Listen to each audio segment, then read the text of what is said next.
Saint యూప్లియస్ Sicily దేశ deacon హతసాక్షి. 3వ శతాబ్ద ద్వితీయార్థంలో యూప్లియస్ ఇటలీకి దిగువ గల సిసిలీ ద్వీపంలో జన్మించారు. గొప్ప క్రైస్తవ భక్తుడు. ఆ రోజుల్లో డయోక్లేషియన్ చక్రవర్తి జరిపిస్తున్న వేదహింసలు క్రైస్తవులను భయభ్రాంతులను చేస్తున్నాయి.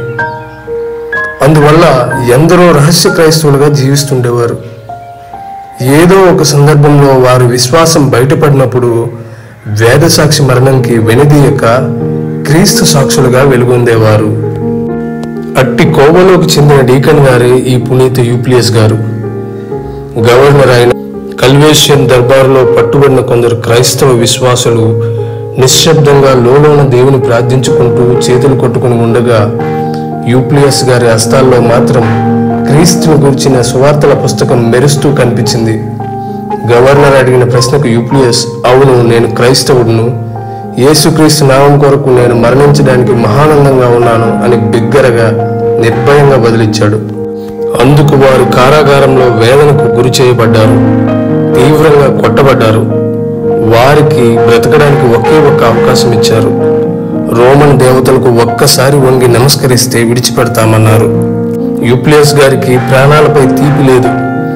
క్రీస్తు నామం మీదే ఎడతెగని మక్కువ ప్రదర్శించారు. పితా, పుత్ర, పవిత్రాత్మను మాత్రమే ఆరాధింపగలవాడును అంటూ వారి ప్రలోభాలను తిరస్కరించారు.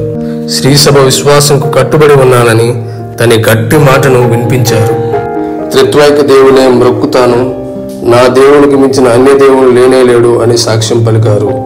వెంటనే కారాగార భటులు తమ పెద్దల ఆజ్ఞ చొప్పున ఆ మహనీయుని పవిత్ర హస్తాల్లో నుండి పవిత్ర గ్రంథాన్ని గుంజుకొని ఒక త్రాడుకు కట్టి వారి మెడలో వేళ్లాడదీశారు. తలార్లో ఉన్న విభాగంలోకి బరబరా ఈడ్చుకుపోయారు. అక్కడ ఆ క్షణమే ఆ వేద సాక్షి తల క్రూరంగా నరకబడింది. ఈ బలమైన క్రైస్తవ విశ్వాసి అయిన డీకన్ క్రీస్తు శకం 304లో అతి చిన్న వయసులోనే క్రీస్తు కోసం హతులు కావడం మరెందరో క్రైస్తవులకు నూతన బలం చేకూర్చింది. వారు జీవించి ఉన్న రోజుల్లో వారు నిలువునట్లు దేవునిపై నమ్మకం పెట్టుకో, వారినే విశ్వసించు, వారు మనకు ఆప్తులు కాగా మనకెందుకు ఇక కలవరం అనే సందేశం